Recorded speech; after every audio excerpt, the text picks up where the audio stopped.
Korupsi merupakan bentuk pengkhianatan kepercayaan yang telah diberikan untuk kepentingan pribadi. Korupsi dapat terjadi di dalam lingkungan pemerintah, keluarga, masyarakat, dan bahkan di lingkungan pendidikan. Korupsi disebabkan oleh faktor GON, yaitu greed, keserakahan, opportunities, kesempatan, needs, kebutuhan, expose, pengungkapan. Korupsi memberikan dampak yang luar biasa, di antaranya adalah meningkatnya kemiskinan. Larangan korupsi di agama Islam tertuang dalam Quran Surat An-Nisa ayat 29 yang artinya, wahai orang-orang beriman, janganlah kamu saling memakan harta sesamamu dengan jalan yang batil, kecuali dengan jalan perniagaan, yang dilakukan suka sama suka antara kamu, dan janganlah kamu membunuh dirimu, sesungguhnya Allah Maha Penyayang kepadamu. Korupsi sebenarnya bukan hanya masalah mencuri uang atau barang saja. Korupsi yang tanpa kita sadari dan begitu banyak terjadi adalah korupsi waktu.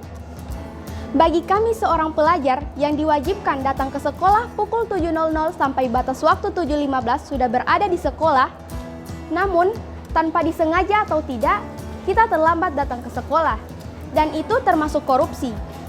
Melewati jam istirahat adalah korupsi. Kami seorang pelajar yang diharuskan pulang pukul 14.30, namun ada yang pulang sebelum itu.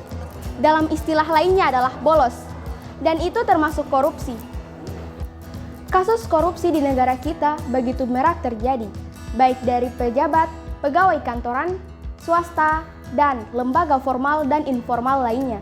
Dan bahkan sudah masuk di ranah layanan publik seperti kantor desa dan oknum-oknum lainnya.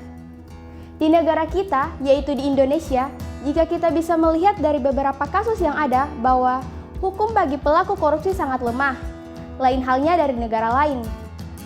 Di Arab Saudi, hukuman bagi pelaku pencuri adalah dipotong tangannya. Sedangkan di Indonesia, hukuman bagi pelaku korupsi adalah dipotong masa tahanannya. Di negara Jepang, hukuman bagi pelaku korupsi yang terbukti akan digantung kepalanya. Sedangkan di Indonesia, ada yang mengatakan bahwa hukuman bagi pelaku korupsi adalah digantung kasusnya. Contoh, pelaku hukum korupsi adalah Harun Masiku yang saat ini masih menjadi buronan negara.